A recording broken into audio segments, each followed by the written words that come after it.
आणि अन्य अधिकाऱ्यांसोबत आज महाविकास आघाडीतल्या सर्व पक्षाचे प्रतिनिधी 1 तारखेला जो वोट चोरी, लबाडी या संदर्भातला जो विरोध करण्यासाठी जो मोर्चा निघणार आहे, त्या मोर्चाच्या आयोजनासंदर्भात त्यांची भेट घेतली आणि माननीय पोलीस आयुक्तांना आम्ही सांगितलं की आमचा मोर्चा फॅशन स्ट्रीटवरनं निघणार आहे आणि तो फॅशन स्ट्रीटवरनं येताना आमच्या सर्व मोर्चेकऱ्यांनी जर मध्य रेल्वेने येणार असतील आणि तर छत्रपती शिवाजी महाराज टर्मिनसला उतरणार असेल तर त्यांनी समोरच्या कॅपिटल सिनेमा किंवा आराम हॉटेलच्या गल्लीतनं जाऊन आझाद मैदान आणि मुंबई जिमखाना याच्यामध्ये असलेल्या पायवाटेने फॅशन स्ट्रीटवर यायचे, थेट महापालिकेच्या रस्त्यावर यायचं नाही. त्याचबरोबर जे पश्चिम उपनगरात येणार आहेत त्यातले काही मेट्रोने येतील, काही बसने येतील. बसने आले तर त्यांनी इन्कम टॅक्सच्या महर्षी कर्वे रोडने येऊन इन्कम टॅक्सच्या इमारतीसमोर उतरायचं आहे आणि तिथून आतल्या गल्लीतनं चालत मुंबई हॉस्पिटलला क्रॉस करून पुन्हा फॅशन स्ट्रीटवर यायचं आहे. म्हणजे दोन्ही बाजूने जे येतील आणि गाड्या त्यांनी पुढं नेऊन पार्क करायच्या. इकडं पीडी मेडो रोडला न्यायच्या, इकडे चर्चगेटच्या बाजूला नेऊन पुढं हुतात्मा चौकाकडनं पुन्हा त्याच रोडवर पार्क करता येतील. आता या सगळ्यासाठी वेळ ठरलेली आहे. आणि महानगरपालिका मेट्रो जंक्शन हा महापालिका सांगितलं ना. QR कोड देतो आपण. हा, या संदर्भातला QR कोड सुद्धा आमच्याकडनं आमच्या सगळ्या येणाऱ्या मोर्चेकऱ्यांना दिला जाईल. तो पाहिला का त्यांना त्याचा रस्ता कळणार आहे. मोर्चाची वेळ घोषित करण्यात आलेली आहे, त्यानुसार मोर्चा येईल. ऊन पाऊस सगळंच आहे, पण काल आदरणीय उद्धवजींनी सुद्धा त्या डोम वरळीच्या NSCIच्या डोम मध्ये सांगताना सांगितलं पाऊस असो ऊन असो मोर्चा निघणार म्हणजे निघणार.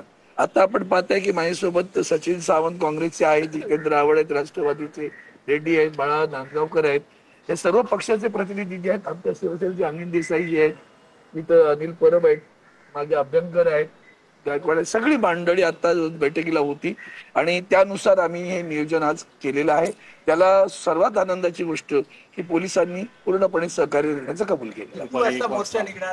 1 वाजता दुपारी 1ची वेळ घोषित झालेली आहे. साधारणपणे लोकांनी जमल्यानंतरच आम्ही निघू, पण 1ची वेळ दिली आहे. म्हणजे लोकांनी 1 वाजेस्तोवर जमा व्हावं असा अपेक्षा आहे. हे साधारण मोर्चा 2ला वगैरे सुरू होईल. भाषण महापालिकेच्या इमारतीच्या मुख्यालयासमोर माननीय आदित्यजींचा आपण जो मोर्चा काढला तिथंच आमचं व्यासपीठ पत्रकार संघाच्या समोर पुढे जरासं म्हणजे जो मध्ये आयलंड आहे तिथं ते आमचं व्यासपीठ असेल आणि त्या व्यासपीठावर तिथं मोर्चानं संबोधित. आणि ह्याच्यातलं एक महत्वाचं हे आहे की 4च्या आत मोर्चा संपवायचा, जेणेकरून मुंबईकरांना त्रास होणार नाही. हा आमचा मुख्य हेतू आहे. हा मुंबईकरांच्या हितासाठीच मोर्चा आहे, कारण का वोट चोरी ह्याच्यातनं लोकशाही मारली जाते, पण त्याचबरोबर कामावर येणारा मुंबईकर हा त्रस्त होता कामा नये. त्याच्यासाठी मोर्चाचं टायमिंगच असं ठेवलेलं आहे की कुठल्याही परिस्थितीत मुंबईकर कामावरनं सुटण्याच्या आधी मोर्चाची लोक बाहेर गेलेली असतात. पोलिसांनी तुम्हाला काही सूचना दिल्या का, काही विशेष पालन गोष्टी करायला सांगितलं का पोलिसांनी? मुझे लगता है आज हमने मुंबई के पुलिस की जो आयुक्त साहब है देवेंद्र भारती साहब और अन्य अधिकारियों के साथ मुलाकात की.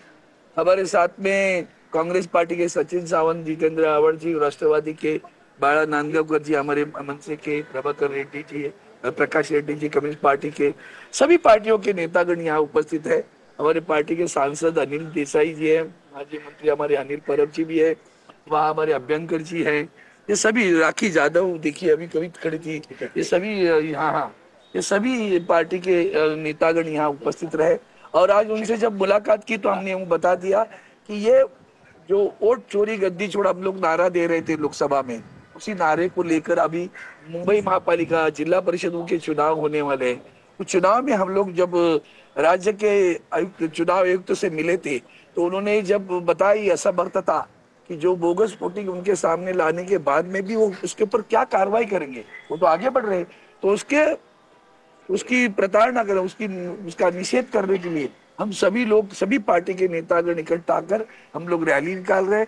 वो रैली हमारे मेट्रो सिनेमा के सामने से आगे से शुरू हो जाएगी, फैशन स्ट्रीट से शुरू हो जाएगी और महापालिका के मुख्यालय के सामने समाप्त होगी.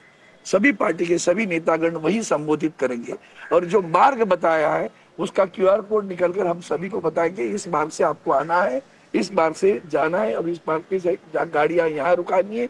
यहाँ हमारे उसमें जो आएंगे निषेध करने के लिए जो हमारे सारे कार्यकर्ता आएंगे वो यहाँ उतर जाएंगे, वहां से चलकर वो मैसेज स्टेट पर आकर फिर आ गए। कोई बैनर झंडा तले हुए हैं? सभी लोग दोपहर 1 बजे का समय घोषित किया हुआ है।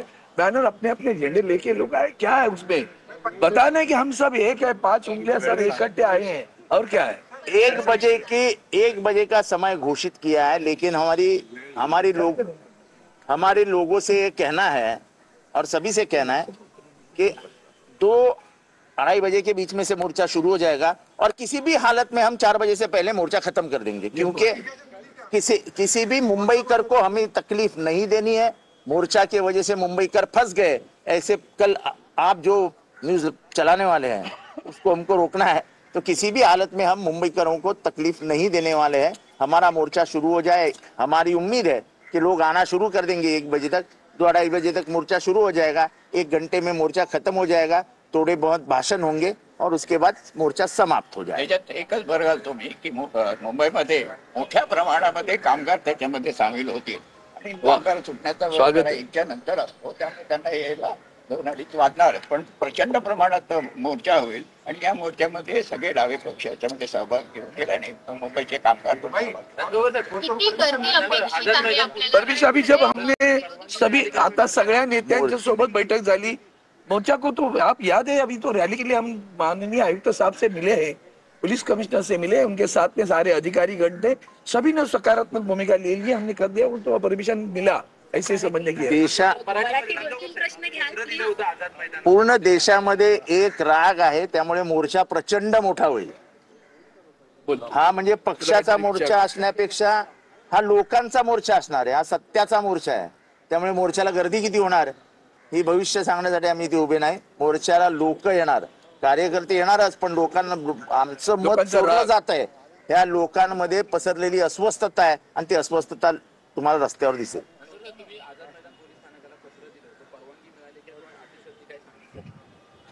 आता मुंबई शहराचे आयुक्त आम्हाला भेटलेले आहेत, त्यांच्यासोबत त्यांचे सह आयुक्त भेटलेले आहेत, ट्रॅफिकचे अधिकारी पण सगळे भेटलेले आहेत। असं असताना परमिशनची मला वाटत नाही अडचण कुठली असावी, त्याच्यामुळे परमिशन मिळाल्यात जमाच आहे। तुम्हाला परमिशनचं पत्र पाठवून देतो। सन्माननीय अरविंद सावंत साहेब खासदार आणि आमचे बंटींनी तुम्हाला माहिती दिलेली आहे, आवड साहेबांनी त्याप्रमाणे 1 वाजताची वेळ दिलेली आहे। फक्त आपल्या माध्यमातून मी मेट्रो कमिशनरला विनंती करणार आहे की मेट्रोमध्ये आमची लोक जी येतील त्यांची गैरसोय होणार नाही, एवढी काळजी घ्यायला लागेल, कारण मेट्रोचे दरवाजे ऑटोमॅटिक बंद बिन होतात, तिची अडचण नाही यायला पाहिजे। त्यांनी दरवाजे ते उघडे ठेवले तर बरं पडेल, नाही तर गरज असेल अडचण व्हायची आणि नाही ते घटना घडून जाईल।